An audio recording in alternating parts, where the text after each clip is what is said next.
Howdy folks, long time no see.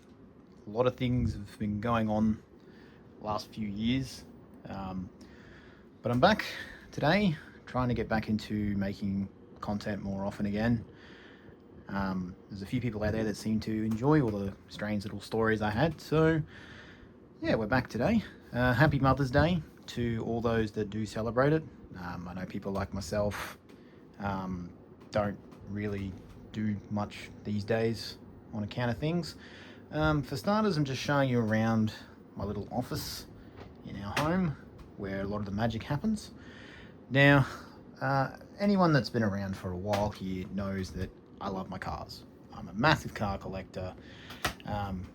Just here, just one of the many shelves of little guys and girls that I've collected for almost 20 years. It's been going on now. I think I started seriously collecting around 2009 when I first moved out of home. And, you know, I'll be doing spotlights on different bits and pieces as we move on. But today, I wanted to focus on probably my two favorite bits, which mirror my two absolute favorite cars in life. Now, I grew up in a Ford house. Don't at me. I used to be a diehard Ford boy, and then around 2010, shortly after Mum passed actually, I started leaning more into muscle cars in general. I became a big muscle car person. I owned a couple of Falcons at the time, which are, if you're from overseas, they're like a four-door mid-performance sedan that they sold here in Australia at one point. I had a couple, and I still kick myself I got rid of them. But as I leaned into muscle cars, I've always been drawn to more unique machines, cars that I didn't see much. And here in Australia in particular, a lot of the cars were Chevrolet and Ford, as you'd expect, Mustangs and Camaros and whatnot. But one car that I didn't see as much of was what they refer to as Mopar. Mopar is basically Dodge, Plymouth, Chrysler, Valiant in Australia as well. Valiant was essentially Chrysler's Australian branch, from what I remember. And, you know, we see a lot of them around, but Dodge and Plymouth in particular, I've been really drawn towards. And since about 2010, I've leaned very much into Mopar. And what you see here is the majority of my Mopar collection. Got a couple of little signs up there as well. There's a 5-pack down the back there I didn't want to open because I didn't want to... Well, maybe I will open them because, I mean, I've opened just about everything else. There's a couple of old ones here from, I think, the 90s and early 2000s that I haven't opened, which I kind of want to avoid doing until I absolutely have to, potentially. So this is what I jokingly refer to as the hemisphere, or hemisphere. For those who aren't car people, Hemi is the type of V8 that a lot of these cars would have ran and do run back in the day. And even today, modern Dodge Chargers and Challengers also use them. In addition to my little collection here, there is also a couple of bigger 1 to 18 models. There's NASCARs and a couple of other ones over here as well. And if you haven't already guessed, out of all my Mopars, the car that started it, and the car that is one of my two dream cars is, if I can move this grey boy out of the way, this guy right here. This is what Plymouth referred to as the Roadrunner. It was essentially their performance muscle car in the market before the Barracuda / Cuda took over in the early 70s. This particular shape is the one that most Matchbox and Hot Wheels cars are. I'm trying to focus on it. I've picked this one out in particular because it is the closest to the light blue that I would ideally get one in if I was ever in a position. Admittedly, in my very early 20s, I was in a position at one point to be looking at a red Roadrunner down south. But life changes, things fell through. Given I was in my early 20s at the time, it's probably a good thing I didn't end up buying it anyway, because I would have made an idiot of myself, probably. But the Roadrunner was my go-to. It was a car that I fell in love with thanks to Need for Speed, although Need for Speed had the earlier car. It was the 69, I believe. And the 69 has a different front end, and the tail lights are also different on a 69. The 69 had more of a squarer tail light, which you can't really see on this car. The blue that I want to go for is more of this light blue that you see here. And we'll get to what this car is in a minute. Anyone who's a car person already knows what this is, but we'll get to it. So the Roadrunner is one of my two real life, all-time favorites. If anyone gave me a blank check and said, here you go buy anything you want, that is one of the two cars I would want. So you're probably wondering, if we go back here, you're probably wondering what those weird looking winged ones are.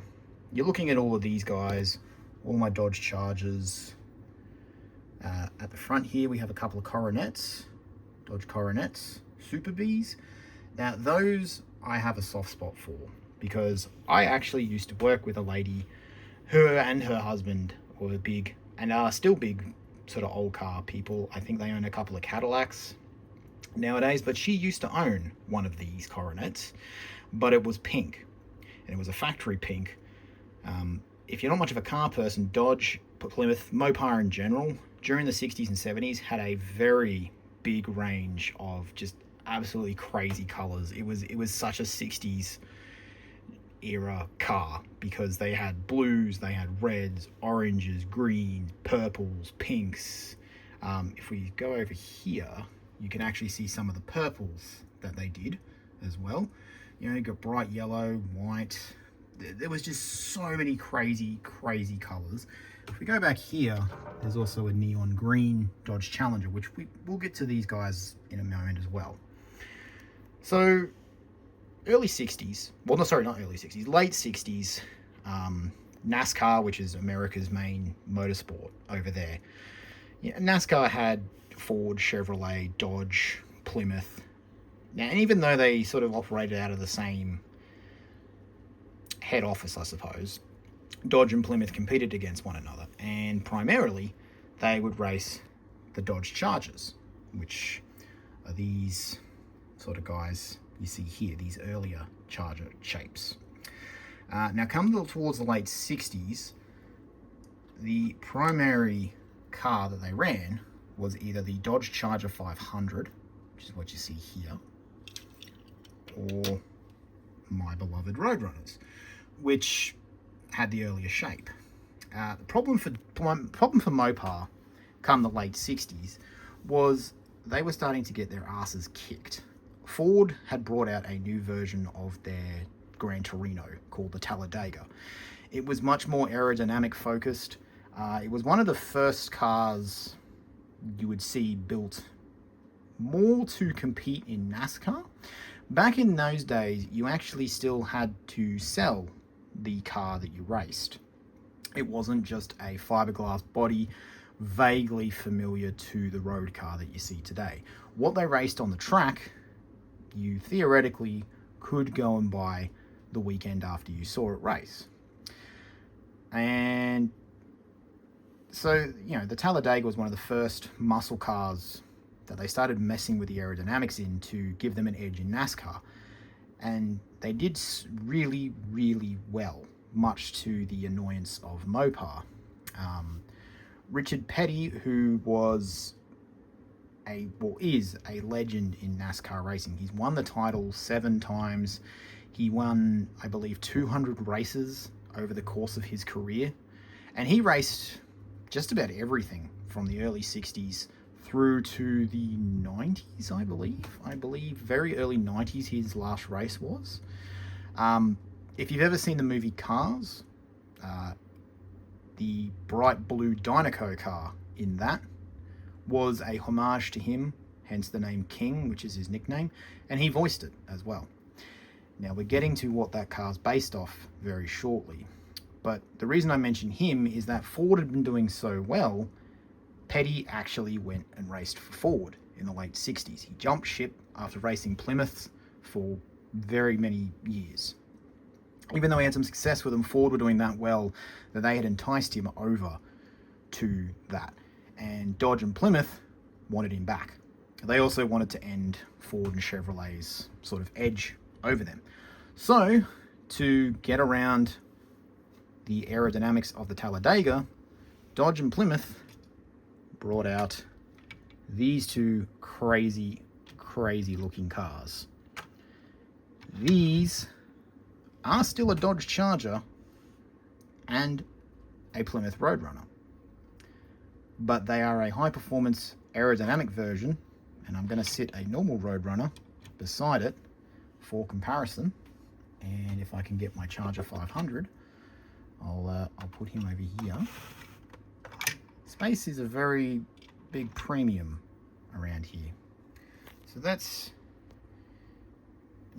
a Charger 500, and this is a Dodge Charger Daytona, named after the super speedway circuit in Florida, which traditionally starts the NASCAR season. They have a 500-mile race there every year. It's one of the biggest races in the world, and to win that, if you're watching in Australia, winning the Daytona 500 is essentially like winning the Bathurst 1000. It puts you on the map.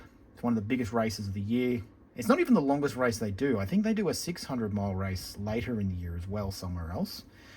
But in addition to the Daytona, Plymouth also built the Superbird, Roadrunner Superbird. So these were both still sold as a Charger and a Roadrunner, but they had the Daytona and Superbird moniker as a addition. As you can see, they are a ridiculous aero package, and I think they had to build, from memory, 500 of each in order to compete. As I said, this was an era when production cars were raced. So you could actually go and buy one of these at a Dodge or Plymouth dealership the weekend after you saw them. These were the first NASCARs to hit 200 mile an hour, which is approximately 320 kilometers an hour. And this was in the late 60s. So you can imagine what it would have been like driving one of these massive muscle cars with a huge amount of horsepower for the day at 200 mile an hour, which is a speed that's impressive even today. They were nicknamed the Winged Warriors. There were slight differences between the two. I believe the Roadrunner had a slightly different front nose. The Daytona, I believe, also had a slightly different placement of the wing, and I think the wing was also a slightly different size. So visually they look very, very similar, but if you put them under a microscope, there are slight differences between the two. It worked. It worked very well. Richard Petty was convinced to come back to Plymouth, and he absolutely swept the season. I think it was 69 or 70. I'm admittedly not up to scratch with the older stuff, but it was either 1969 or 1970 that Petty absolutely swept the floor. The very first race that the Daytona was used at was at Talladega in, I believe, 1969, before they ran a full season the year after, I believe. The Talladega race was a bit of a controversial one, because if I remember correctly, it was actually the first race they raced at Talladega, which is in Tennessee, I believe. It was one of the very first super speedways they built, tracks where they could actually hit 200 miles an hour. I believe they only ran 3 Daytonas at that race, and one of them won, technically. Dodge, to make up the numbers, Dodge was also running a large number of their 500 Chargers, and one of these actually legitimately won the race. But according to most of the information I've seen on the internet, and managed to research, they made up a timing error to give the victory to the second placed Daytona, because Dodge obviously wanted their new car to be the winner. The victory didn't necessarily last too long. They ran one season, and NASCAR effectively banned the cars after that because they were just too crazy. The speeds were getting pretty crazy for back then. There were a lot of high-profile crashes.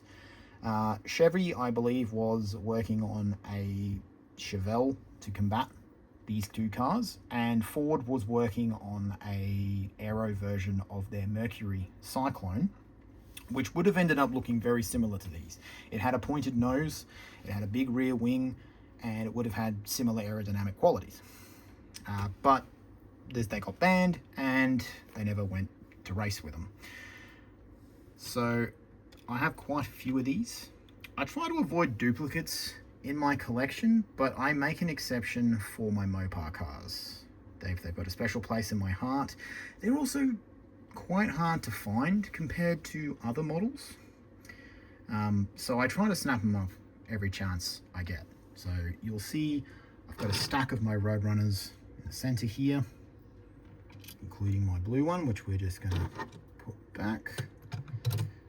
I do have to thank the Fast and Furious movies to an extent, because thanks to them, I've been able to find more Plymouth and Dodge cars to add. As you've probably noticed, I've got two of the grey Roadrunners, which Dominic Toretto used, I think, at the very end of Tokyo Drift. And then in the later movies, he had the bronze sort of coloured one that I showed you over there earlier. Yes, I do have his signature black Charger there as well. And we've got a few more Roadrunners up there in 1 to 43. There's the Plymouth GTX down there as well, the two GTXs.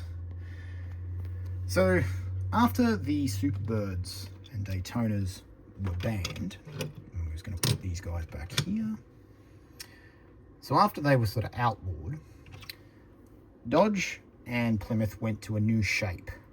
The Charger went to this sort of a shape, and the Roadrunner, I'll grab the one that's got a spoiler, Roadrunner became that. Now these were nicknamed the Coke bottle shape. I think because if you sort of stand them up, they're a long nose, they've got a bit of a chunky rear end, and then a long neck at the top. So I think something to do with that. But yeah, I have heard the Mopar guys refer to them as the Coke bottle Mopars. So a lot of the later shape Roadrunners like this, when you find them in diecast, they're referred to as a GTX. Now the Plymouth GTX is visually very, very similar to the Roadrunner in the older shape and in the newer shape that you see here. And from what I've gathered, the GTX was essentially still a Roadrunner, but with a more luxury package. I think it came with a few optional extras, more luxury trim. I think there were some slight changes to the bodywork as well, but I sort of grouped them in with the Roadrunners because they're very, very similar. So I think from about 1971 onwards, they started coming out in these two shapes that you see here. Even though the Chargers stayed the same over a lot of the years, there have been a lot of variations, like what you see here. These couple of guys, they were one of the original Charger shapes from, I believe, 1966, I think they are. And then you got your later sort of like 68, 69 sort of shapes up there. There's even this little guy here, which was a special model built for the South American market, which again, slightly different shape. And I believe it's called the Brazilian Charger, which is pretty cool. My brother's wife's Brazilian, so I'm sure he'll be happy to know that she gets a little reference out of this. What you see in the center here, if I can get on top of the shelf, they're just a couple of GTXs, Roadrunners, Dodge Chargers,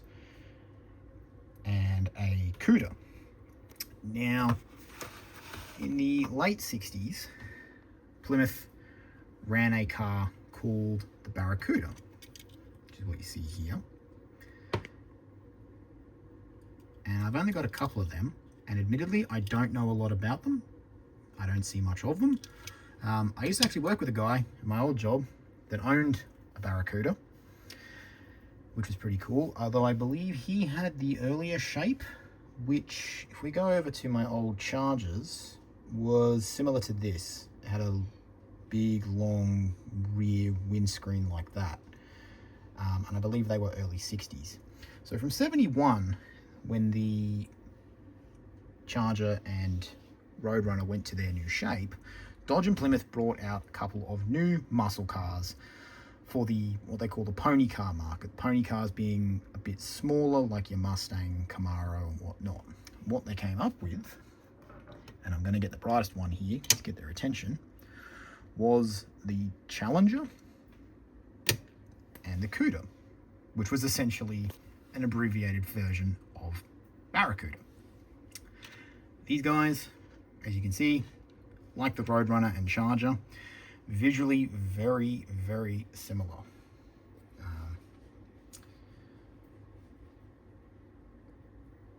The Cudas, most of the Cudas I have are what they refer to as the AAR Cudas, which I believe were a track spec one. I think AAR stands for All American Racing.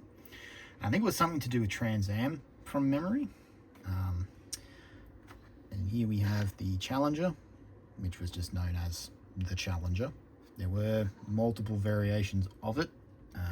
Here's another Challenger there, you see.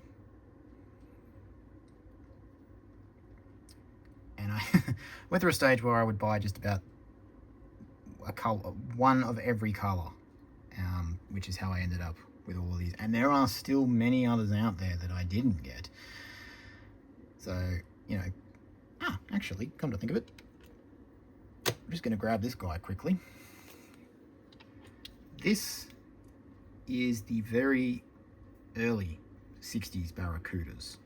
As you can see, like the earlier Charger, it's got a big badonkadonk, big rear windscreen, and this was the shape that my colleague actually owned, which was pretty cool. I'm starting to wonder if he may have influenced my my interest in these Mopars over the years as I've got older. So what you see there, there's a drag version of the Cuda along with another sort of funny car, more modern. I don't actually know if that's a legit drag car or if it's just a fictional one that Hot Wheels have done. I'm not big on my drag cars, so feel free to, you know, feel free to correct me if I'm wrong there. Unfortunately, all these cars came long before I was in this world, so a lot of the information I get from these is very secondhand. I don't know a lot outside of the basics, but what I do know is that I love these little guys to death. Now, there's a lot of Challengers back there, a lot of duplicates. There's an orange one, maroon, a couple of purples. The Challenger has been in a lot of films, like the Chargers. Obviously, you know, we've even got a Dukes of Hazzard back there, although it's very off-brand. I don't think that's even a legit Charger. I think it's just a El cheapo off-brand Hot Wheels car that isn't even marketed as an actual branded Dodge, but you get the idea. Now, the Challenger has been in quite a few films as well. Older audiences will probably remember Vanishing Point, which is kind of a weird movie from memory, but prominently had a white Challenger in it. More recently, there was an orange one in in the second Fast and Furious film, although, spoiler alert, it had a bit of a crash towards the end. The Chargers obviously have been in so many films. Obviously Fast and Furious, Death Proof, Dukes of Hazzard. Very first movie I saw them in was actually Bullet, which was a detective sort of film with Steve McQueen in it. In fact, if we just quickly go off topic for a very brief moment, I have a Mustang there that Dad and I, years ago, tried to paint like the Bullet, although I do have to black the grill out, now that I think of it. Even though it was a detective movie, there was a very famous car chase in that between a black Charger and McQueen's Mustang, which didn't really end too well for either of them. Spoiler. So, you know, some of these guys are a few years old. Some of them are fairly recent. In fact, the neon green Challenger you see there, I actually bought just today. So a lot of these guys I've collected over the years. Those number 56 Daytonas are fairly new, and the blue one I repainted a while ago. I rescued this thing from someone's yard, I think, and I tried my best to repaint it. I mean, it looks better than it did. Film-wise, the Roadrunner hasn't been in too much. As I said, it was very briefly at the very end of the third Fast and Furious film. Featured a bit more prominently in the seventh one, although, again, didn't end up having a great time. The GTX has been in a couple of the later Fast and Furious films as well. And then, of course, if you're a millennial kid like me, you will recognize the Daytona and Superbirds from Cars, even in that blue. Everyone calls it Dynaco blue, but I used to know the actual paint code it is, but everyone just refers to it as Petty Blue because Richard Petty actually painted a lot of his race cars. Almost all of his race cars were that light blue. In the early 70s, he started going to a mix of blue and red, which was to do with the fact that his primary sponsor was STP, which I believe is an oil additive, or an oil company, essentially. But yeah, I've always associated that bright blue with my Roadrunners and that. If I ever got one, I would love to get one in that colour. But I've been unable to find a car in that colour. The 71 Roadrunners, which is what these are based off, also came with an optional rear wing. Just a little one. In fact, if I go over here to my GTXs and put him here, you will see that there is a rear wing on this. The later ones had it, and you could get it as an extra on the 71s as well. I do have it in a game, at least. The Crew series games, Crew 2 and Crew Motorfest, had the 71 Roadrunner, and you can put the little rear wing on it, along with some other questionable modifications, which I would not want to do. But, you know, it's part of it. What we see up here, another one that stands out for me, is this Trans Am Dodge Challenger, which was raced by Sam Posey. Now, this car is somewhat infamous, I believe. People, if you're talking about old Trans Ams, the Trans Am series, there was a lot of rule bending back then. And whilst Roger Penske and his bright blue Camaros often come up in conversation, Sam's car in particular, I believe, was notorious for being acid dipped. So essentially, Trans Am was similar to NASCAR. You had to have factory parts on them, and you had to race them as they were from factory. Again, the idea was you could go to the dealership on Monday after seeing this thing, and you could buy one if you had the money. Now, these guys were always looking for ways to cut corners and save weight and whatnot. So Sam's team, I believe, were infamous for acid dipping the shell of the car to thin out the material, which saved an incredible amount of weight. I can't remember exactly how much it was, but essentially the car would look like the normal one that you could buy on the showroom, except it was a lot lighter because of this acid dipping that they did.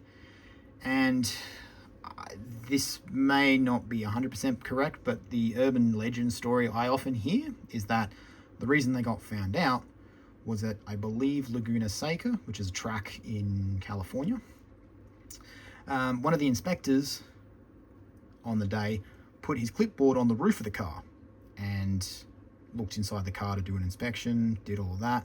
He then leant on the roof to get the clipboard, and his elbow managed to bend the roof, which you're not supposed to be able to do, especially on these big steel cars back then. And that's sort of how they got found out. I believe Roger Penske and his bright blue Camaro also did a similar thing, but it's often overlooked that Sam's car in particular was the one that infamously was acid dipped.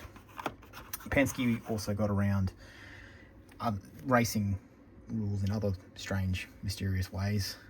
I'll have to do an episode on that at some point, because the stuff that these guys would do back in the day to get around it was just crazy. So that's my little Mopar collection. I might look at doing a second video on this shelf over here in particular, which does feature my other all-time favorite car if given a blank check. I did say at the start of this video that if I had a blank check, there were two cars I would get, one of them being one of my Road Runners, and the other one is on that shelf right there. And you'll probably be surprised by what it is, given I've just spent half an hour talking about muscle cars. So let me know what you think. I'm still getting used to filming again, so I apologize for the blurriness on this. You know, collections like this are just a way of healing over time. You know, a lot of stuff's been happening over the years. As I said, I took a long break from filming and talking about stuff. We're back here again, and you know, if you want to see more of this, let me know. Next weekend I'll probably try and do a video on the other shelf.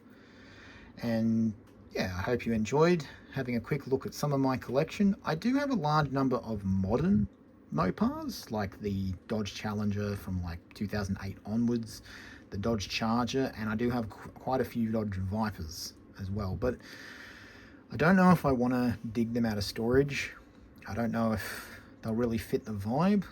When I think of Mopar cars, I think of the old stuff. I love the new cars, don't get me wrong, but the new Challenger is one of my favorite modern cars, but I don't know if I really want to dig through that collection. Like, I'm talking several thousand cars that I would have to dig through to get them out. So let me know what you think.